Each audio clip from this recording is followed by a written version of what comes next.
Live from GCW's Broadcasting Center in New York City, it's GC News.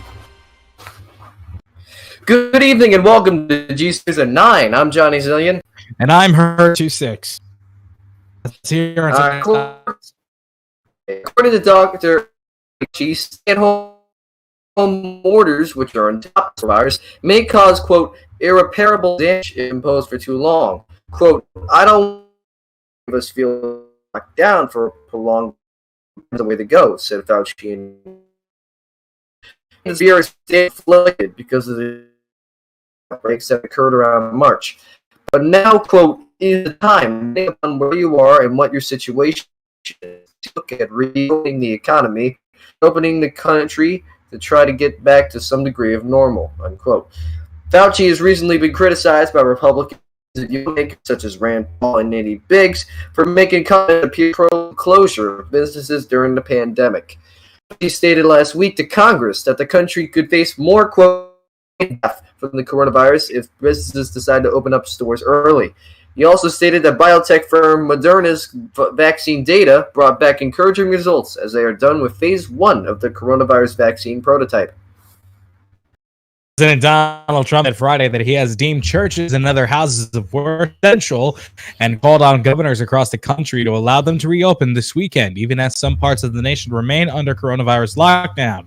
Today, I am identifying houses of worship, churches, synagogues, and mosques as essential places that provide essential services.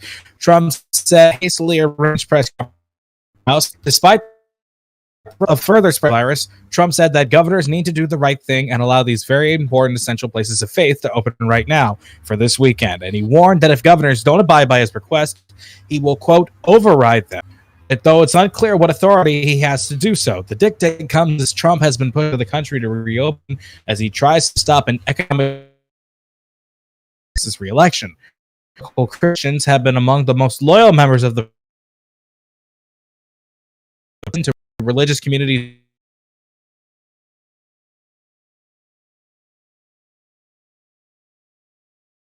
for Disease Control Prevention released new guidelines for communities of faith that are making steps to limit size of gatherings and consider holding services in outdoors or in large, well-ventilated areas. An investigation is being opened for a Mississippi church that was burnt down as police arson. First Pentecostal Church in Holly Springs, Mississippi, has been notorious for defiance of state, and before the burning, made a lawsuit towards the Holly Springs Police Department, saying that the police interrupted a, quote, peaceful midweek Bible study and shut it down on threat of Holly Springs stay-at-home order, despite the fact that plaintiffs were practicing social distancing and complying with all the applicable health requirements, end quote. The judge of this certain lawsuit stated that the church has been, quote, proceeding in an excessively reckless and cavalier manner and with such insufficient respect for the enormity of the health crisis which the COVID-19 pandemic presents. The church's members even made a mass visit towards a Walmart, which was captured on video, which was done, quote, to make up in their dispute with the city. At the scene of the suspected arson, police found a graffiti marked, quote, bet you stay home now, you hypocrites with a K. A 9-year-old autistic boy has been found dead hours after his mother told police men who ambushed her during a late-night drive south of Miami. The Florida Department of Law Enforcement confirmed on Friday an Amber Alert that had been issued for Alejandro Ripley, killed on Friday morning. Zealots reported a body was pulled from a canal near the Suzuki Golf and Country Club, about 4 miles out where he was alleged. Miami-Dade police said that the child's mother, 7 years old, told investigators she was driving around 9 p.m. Thursday when she noticed that she was being held by a vehicle. Ripley told investigators the driver tried to sideswipe her car, forcing her to veer to another road. The car then blocked her vehicle, and a passenger got out and demanded her police. According to police, Ripley told the man she didn't have any drugs, and at that point, he took her son and her cell phone. Authorities said the boy had autism and was nonverbal. Police said Thursday they were searching for the vehicle and the two men Ripley described. An investigation is continuing. No additional information was made immediately available. And now let's get a look at your national.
Welcome back to GC News. A virtual meeting turned deadly Thursday when an Amityville, New York man allegedly beat and stabbed his father to death while on a Zoom chat. According to Suffolk County Police, Dwight Powers, 72, was on a Zoom video chat with about 20 people on Thursday around noon when his son, Thomas Scully Powers, entered the room and started beating him, police said. Scully Powers, 32 years old, allegedly exited the room and at some point returned with a knife, police said. He ended up fleeing the scene and was arrested about an hour later and charged with murder in the second degree, police said in a statement. He'll be transported to a local hospital to be treated for minor injuries he got from jumping out of a window, and authorities are not releasing any further information about the incident at this time. Yikes. When police arrested a man named Joseph Sam in Washington State last year, they forced him to give his phone and open his lock screen. Months later, an FBI agent took a photo of the lock screen, and Sam's attorneys and other lawmakers are debating on whether this was a lawful act of investigation. Sam's lawyer pleaded that the obtained photo evidence, which was the lock screen photo, was taken without a warrant and therefore should be excluded from any other trial. As far as the FBI's involvement in this debate goes, one judge agrees to this observation. The judge put forth that the FBI were overstepping their bounds, saying that, quote, here the FBI physically intruded on Mr. Sam's personal effect when the FBI powered on his phone to take a picture of the phone's lock screen. Law enforcement agents are legally allowed to ask you for access to your phone via facial recognition security locks. However, they cannot ask for a PIN. Pro-democracy legislators in Hong Kong on Friday hit back after Beijing introduced a new national security law that could limit protests and dramatically reduce the territory's autonomy. This is the end of Hong Kong, and it's like the end of our homeland, Tanya Chan, a member of Hong Kong's Legislative Council, said at the start of China's annual National People's Congress in Beijing, where the bill was set to be discussed. I recall the time when I was young and I believed in one country, two systems, and I believe we were going to showcase to the world that Hong Kong people can rule Hong Kong, she added. But now I'm not yet 50 years old and suddenly all is gone.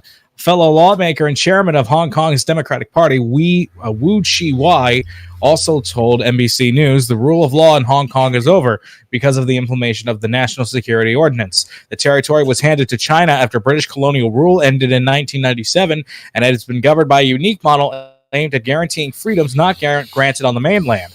China's National People's Congress, the country's annual grand political convention where major policy is passed by the ruling Communist Party, announced on Thursday that it would deliberate a bill on establishing and improving the legal system and enforcement mechanisms for Hong Kong in order to, quote, safeguard national security. The bill would allow China to sidestep the territory's own legislative body to crack down on activity Beijing considers subversive and represented a major turning point. It is widely expected to pass. Joe Biden, former vice president in the Democratic presidential campaign, has faced a lot of backlash with a comment he made in an interview with the Breakfast Club. Biden made an apology Friday afternoon when he came down with heavy backlash for saying that, quote, if you have a problem figuring out whether you're for me or Trump, then you ain't black, which started a heavy storm on social media. Biden said in a statement to the U.S. Black Chambers, quote, I shouldn't have been such a wise guy. I shouldn't have been so cavalier. He later said that he had not been expected to join the call, giving a hint of hastily anger. He went on to say later that, quote, no one should have to vote for any party based on their race, their religion, their background. You're African Americans, you think that Trump was worth voting for? I don't think so. I'm prepared to put my record against his. That was the bottom line, and it was really unfortunate. Coming up, the legacy of Jerry Sloan is being remembered as he's passed away. And get the latest information on the plane crash in Pakistan. We'll be right back.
Welcome back to GC News. Now, before we begin, I'd like to apologize on behalf of me and everyone here.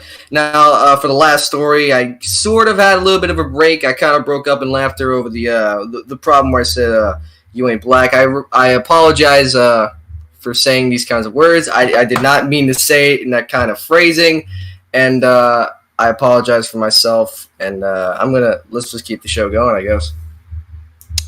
Sad news to report in the sports world. Legendary NBA coach and Hall of Famer Jerry Sloan, who coached the Utah Jazz for 23 years and took them to the NBA Finals in 1997 and 1998, has died. The team has said that for 4 years he has had Parkinson's disease and Lewy body dementia. A statement from the organization said, Jerry Sloan will always be synonymous with the Utah Jazz. He will forever be a part of the Utah Jazz organization, and we join his family, friends, and fans in mourning his loss. We are so thankful for what he accomplished here in Utah and the decades of dedication, loyalty, and tenacity he brought to our franchise. The organization said Sloan left a tremendous impact on the franchise after 23 years at the helm, where he racked up 1,223 Jazz coaching wins and 20 trips to the NBA playoffs. His hard-nosed approach only made him more beloved. Even after his retirement, his presence at Jazz games always brought a roaring response from the crowd, the team said. He is survived by his wife, Tammy, 4 children. Model Colony, a densely packed residential area in Karachi, Pakistan, came to tragic news when a passenger plane from Pakistan International Airlines crashed in Model Colony this afternoon. The images you are about to see may be disturbing. Model Colony is located around the outskirts of the city of Karachi, just behind the Jinnah International Airport where the flight was supposed to land. The Airbus A320, which departed from Lahore, carried 91 passengers and 8 crew members and attempted to land once, but went around and lost its engines, issuing for a mayday call. At least 2 passengers are recorded to have survived the crash at this time. The rest are currently unknown. One of the witnesses to the event was middle school student Muhammad Shabir, saying that, quote, "We were busy flying kites. We saw the plane flying in an unusual way, and instead of going to the airport, it was coming to our colony and then crashed. We heard a blast and plumes of smoke rising from the site. First we rushed to the site, but later we thought we must not go close, so we went back home," end quote. A 6-year-old boy helped crack open a nearly decade-old robbery case when he reeled in a locked safe from the bottom of a South Carolina lake. Knox Brewer of JohnnyZillion took up magnet fishing and began hunting for during the coronavirus pandemic. His family members told WBA-TV this week.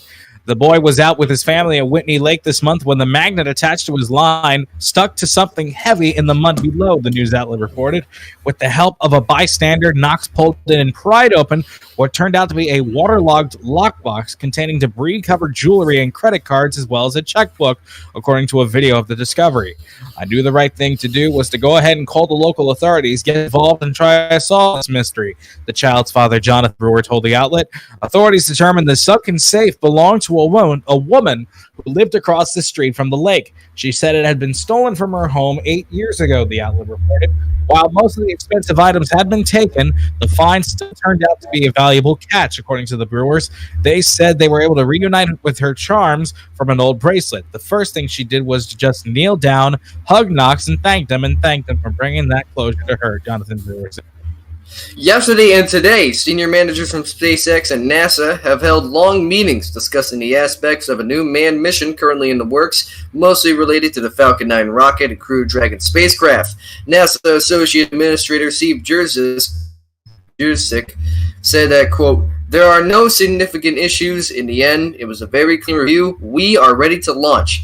Doug Hurley and Bob Behnken are set to launch in orbit on May 27th, 4:33 p.m. Eastern Time. This will be the first orbital launch of the United States since 2011.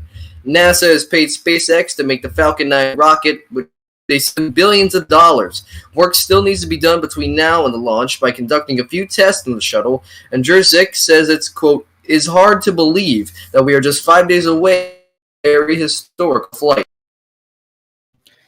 Coming up, Blimey Slimey's got the latest in the social trends. And it's Kirk's Day of Days. We will be right back.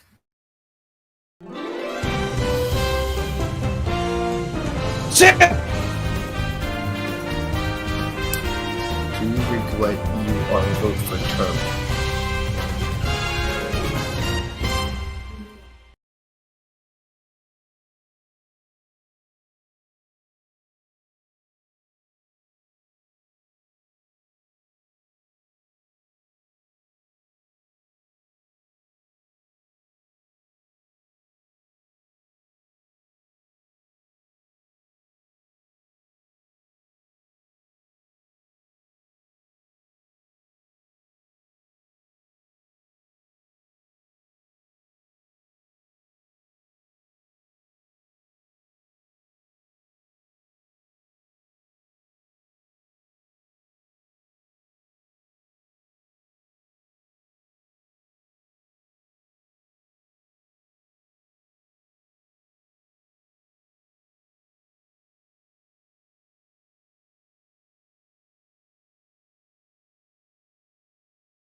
Welcome back to GC News, and now it's time for the latest in the trends of the social media world with Mr. Blimey Slimy 2.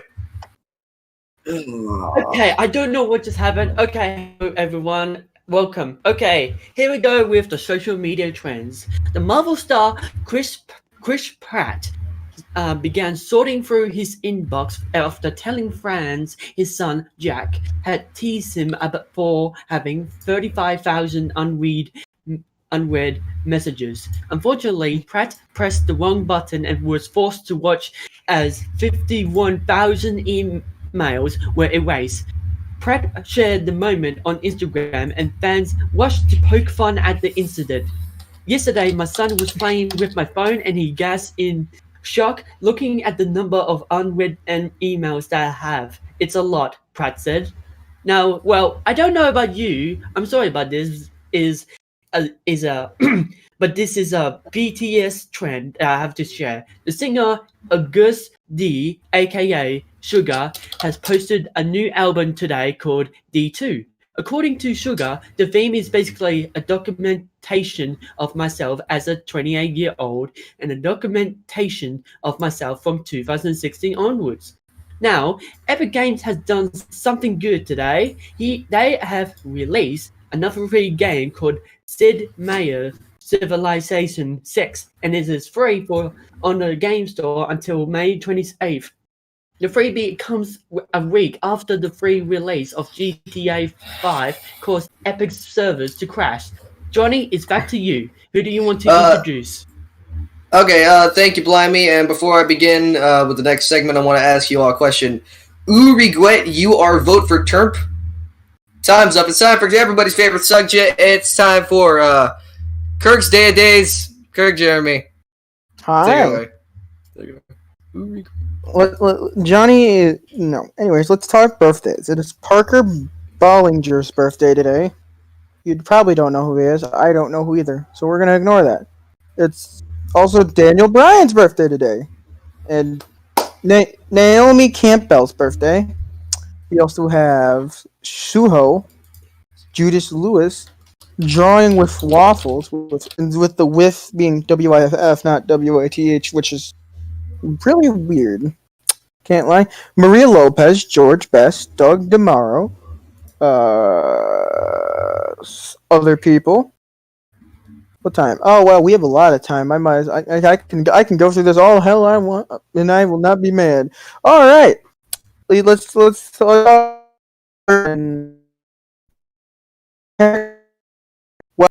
apparently I can't say it now, but it's James Charles' birthday tomorrow. Oh God. Also, I'm not trying to find profession, but I'm trying to find. I'm using this mobile, and I'm trying to find like movies and all that jazz. But I can't because it's not gonna. Oh, here we go. Entertainment. Tomorrowland and Poltergeist released today. We also have Fast and Furious 9, Mission Impossible, Night at the Museum Battle of the Savonians, Indiana Jones and the Kingdom of the Crystal Soul, Daphne and Velma. That exists. Preacher, Soccer Aid, Jake and Logan. Oh God. Did the SpongeBob movie really release today? Oh my God. Yeah, so there's a new SpongeBob movie that came out today apparently. And apparently it has the sing. Oh, right about that. Blah blah blah. Other stuff. Holidays today involve Bitcoin Pizza Day, Canadian Immigration Day, Immigrants Day, Cappers, Friday, which show a picture screen. Harvey Milk Day, International Day of Biology Diversity, Jerusalem Day, Musical Instrument Day, National Deaf Busters Day, National Maritime Day, National Solitaire Day, National Title Track Day, National Vanilla Pudding Day, National Wig Out Day, Sherlock Holmes Day, World Golf Day, and that will be all. Wait, Shrek turned 19 today? Like how I got exploded. Vinyl tracks and records in general, I think has a special announcement to make. Yeah, I do actually. Over the last month, I've been very fortunate to work with amazing people like Johnny and everybody in the. Unfortunately, though, well, actually, it is a fortunately for me. as many of you know, my real job in life is at a radio station, and I've been furloughed since mid-March. As of Monday, I will be back on the air with Real FM. You can listen to it at myrealfm.com, but that doesn't mean my time here as a regular anchor has come to an end. But that doesn't mean that I'm permanently leaving GC News. I will be here on a part-time basis, on a as-needed business, if you will.